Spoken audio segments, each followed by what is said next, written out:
ဟုတ်ကဲ့အားလုံးပဲမင်္ဂလာပါ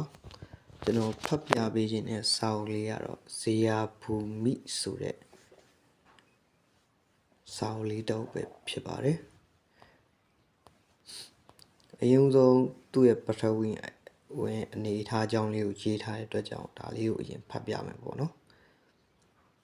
ပထဝီအနေအထားဇေယဘူမိကမြေကြီးသုံးသွယ်ဆုံရာမြေနုကျွန်းပေါ်မှာတည်ရှိပါတယ်မြောက်ဘက်ကရွှေတောင်တန်းကြီးများဖြစ်ပြီးတော့ကျောင်းမြေနာနဲ့တစ်တော်တွေပေါ်ပါတယ်အလယ်ပိုင်းက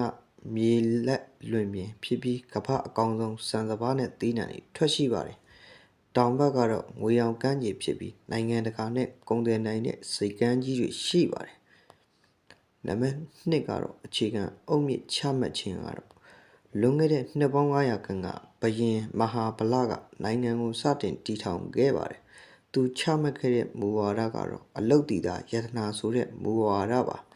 ထိုစဉ်ကဇေယဘူမိမှာဘသူမဆိုကိုယ်တိုင်စိုက်ပျိုးထုတ်လုပ်သူတွေဖြစ်ရမယ်ပညာရေးကအလွတ်ကျက်စနစ်မဟုတ်ပဲလက်တွေ့အသုံးချအတတ်ပညာဖြစ်ရမယ်နိုင်ငံခြားကပစ္စည်းတွေကိုအလွယ်တကူမတင်သွင်းပဲမိမိနိုင်ငံမှာအစားထိုးထုတ်လုပ်နိုင်မှုအားပေးခဲ့ပါတယ်၃ရွှေခေတ်နှစ်ပေါင်း300ကျော်ဇေယဘူမိအရှေ့ဖျားရဲ့စပကြီးလို့တင်စားခံခဲ့ရပါတယ်ပညာတတ်တွေပေါ်များပြီးလူတိုင်းမှာကိုယ်ပိုင်အလုပ်ကိုင်ရှိပါတယ်ဗန်စနစ်မရှိသေးခင်ကပဲလူတွေကတအုပ်ပေါ်တအုပ်ယုံကြည်မှုနဲ့ဂုဏ်သွဲခဲ့ကြတဲ့အထိကိုကျင်တရားတွေမြင့်မြတ်ခဲ့ကြပါတယ်၄ပျက်စီးခြင်းအစလွယ်ကူသောချမ်းသာမှု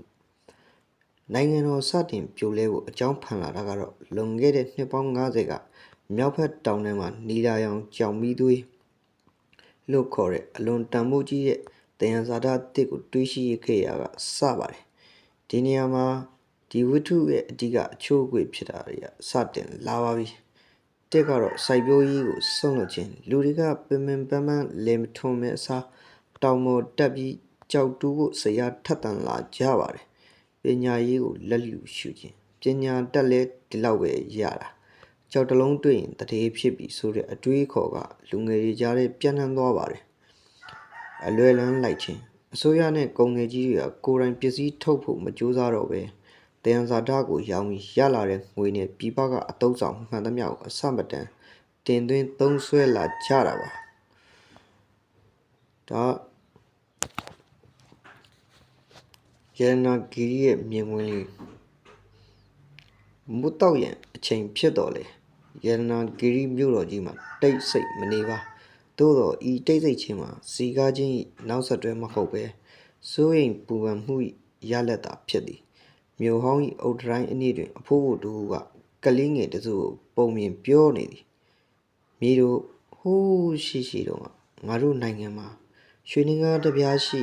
စံတိတ်ဝယ်လို့ရတယ်အခုတော့စံတိတ်ဝယ်ဖို့ရွှေနှင်းကားအပြည့်ထည့်ထားတဲ့လှဲသီးနဲ့သွားရတော့မယ်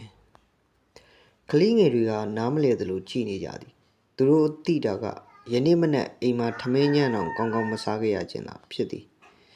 တပတ်တွင်မူမင်းသူရသည်သူ၏စာကြီးကားနှင့်ဇေယဘူမိနောက်ဆုံး9နှစ်တာစီးပွားရေးဇေယကိုကြည်မျက်မှောင်ကျုပ်နေသည်တယံဇာတတွေကကုန်းတော့မယ်လူတွေကအလုံးမလုံးတတ်တော့ဘူးငွေကြေးကလည်းစက်ကူစုပ်ဖြစ်နေပြီငါတို့နိုင်ငံအမှောင်တွေကိုတဲ့တဲ့ကြီးရှောက်နေတာပဲအပိုင်း1တန်လျက်ထဲကရွှေရောင်နေရများအခန်း1တတိပေးခေါင်းလုံးဇေယဘူမိနိုင်ငံ၏ຫນွေဦးရာသီသည်ပူပြင်းလှသည်သို့သောမြို့တော်ရတနာဂီအုပ်ချုပ်ရေးဗဟိုဌာနဖြစ်သောအဖြူရောင်နန်းတော်အတွင်း၌မူရေခဲတောင်တန်းများမှတည်ဆောင်လာသောရေခဲတုံးကြီးများကြောင့်အေးမြနေသည်မင်းသူရသည်သူ၏လက်ဆွဲအိတ်ထဲမှတရေဖြင့်ချုပ်လုပ်ထားသောစာတမ်းအချို့ကိုတုံရင်နေသောလက်များဖြင့်စုပ်ကိုင်ထားသည်သူသည်ယနေ့တွင်နိုင်ငံ၏စီးပွားရေးအကြံပေးအဖွဲ့ရှိ၌အရေးကြီးသောတင်ပြချက်တစ်ခုပြုလုပ်ရမည်ဖြစ်သည်မင်းသူရမင်းလည်းရောက်ပြီအသက်ကြီးအရာရှိတူ၏ခေါ်တံကြောင့်သူတပ်ပြင်းတစ်ချက်ချကအစည်းအဝေးခန်းနှင့်သို့ဝင်သွားလိုက်သည်အခန်းထဲတွင်ပူဖဲဂရီပါဝတ်စုံကိုဝတ်ဆင်ထားသောအရာရှိများနှင့်မျက်နှာချိုသွင်းနေသောကုံသေးကြီးဦးမြတ်စွာတို့ကိုတွေ့လိုက်ရသည်လေးစားအပ်ပါသောလူကြီးမင်းတို့ခမညာ မင်းသူရကစကားကိုအာယူအားစတင်လိုက်သည်ကျွန်တော်တို့ဇေယဘူမိဟာလွန်ခဲ့တဲ့10နှစ်အတွင်းမှာနီလာရောင်ကြောင်မီးသွေးရောင်းရငွေနဲ့အလွန်ချမ်းသာလာခဲ့ပါတယ်ဒါပေမဲ့ဒီကနေ့မှာကျွန်တော်တို့ရဲ့စိုက်ပျိုးရေးထွက်ကုန်ဟာ40ရာခိုင်နှုန်းကျဆင်းသွားပြီးလူငယ်တွေဟာပညာသင်မဲ့အစားတောင်ပေါ်မှာကြောက်တူးနေကြတယ်အဆိုးဆုံးကတော့ကျွန်တော်တို့ငွေကြေးရဲ့တန်ဖိုးဟာအိမ်ကြီးချင်းနိုင်ငံတွေနဲ့ရှင်တဝက်မကကျဆင်းနေပါပြီအခန်းထဲတွင်တိတ်ဆိတ်သွားသည်ဦးမြတ်စော်ကလက်ထဲမှစိန်လက်စွပ်ကိုပုတ်တိုင်ရင်ခနဲ့တက်တဲ့ပြုံးဖြင့်ကြည်နေသည်မင်းသူရမင်းကလူငယ်ဆိုတော့စိုးရင်လွယ်တာပဲဦးမြတ်စော်ကကြားဖြတ်ပြောလိုက်သည်ငါတို့မှာကြောင်မီးသွေးတွေတောင်ပုံရအောင်ရှိနေသေးတာပဲအဲ့ဒါတွေကိုရောက်ရင်ငွေဆိုတာရေလိုသုံးလို့ရတယ်စိုက်ပျိုးရေးဆိုတာပယ်မန်းပါတယ်ပြည်ပကနေစံဝယ်စားတာကမှပိုမတက်တာဘူးလားအဲ့ဒါအမှားကြီးပါဦးမြတ်စွာမင်းတို့ကအတန်ကျဲသွားသည်မိမိနိုင်ငံမှာစံမထွက်တော့ရင်တနေ့မှာပြည်ပကစံစည်းတက်တာနဲ့ငါတို့လူလူငတ်တော့မှာတယံဇာရဆိုတာကုန်ခန်းတတ်ပေမဲ့အသိပညာနဲ့လောက်အားကတော့မကုန်ခန်းနိုင်ဘူးအခုကျွန်တော်တို့ကငါးကိုကိုယ်တိုင်မဖမ်းတော့ပဲရှိတဲ့ပိုက်ကုံကိုရောင်းပြီးငါးဝယ်စားရတယ်တူနေပြီအစုဝေးကန်းတွေ့ရှိလူကြီးမင်းများသည်တဦးကိုတဦးကြည့်ကခေါင်းခါလိုက်ကြသည်သူတို့အတွက်မင်းသူရ၏စကားများသည်နားမခံသာသောစူညံသံများသာဖြစ်သည်တော်ပြီမင်းသူရမင်းရဲ့စိတ်ကူးရင်ဟောကိန်းတွေကနိုင်ငံတော်ရဲ့တိုးတက်မှုကိုအနှောက်အယှက်ဖြစ်စေတယ်ငါတို့ကခေတ်မီနိုင်ငံတော်ကြီးတည်ဆောက်နေတာမင်းပြောတဲ့လေထုံတဲ့ခေတ်ကိုပြန်မသွားနိုင်ဘူးမင်းသူရသည်မျက်နှာတစ်ခုလုံးပူးထူသွားကအခန်းထဲမှထွက်လာခဲ့သည်နန်းတော်အပြင်ဘက်သို့ရောက်သောအခါသူမြင်လိုက်ရသည်မှာခန်းနားလာသောအဆောက်အုံတစ်ကြီးများနှင့်ဘေးချင်းရှင်လျက်ရှိသောအပေါင်ဆိုင်ရှေ့တွင်တန်းစီနေသောလူအုပ်ကြီးပင်ဖြစ်သည်အခန်းနှင့်လိုင်းတဘိုး၏အောက်ခြေမြို့တော်နှင့်အလှမ်းဝေးသော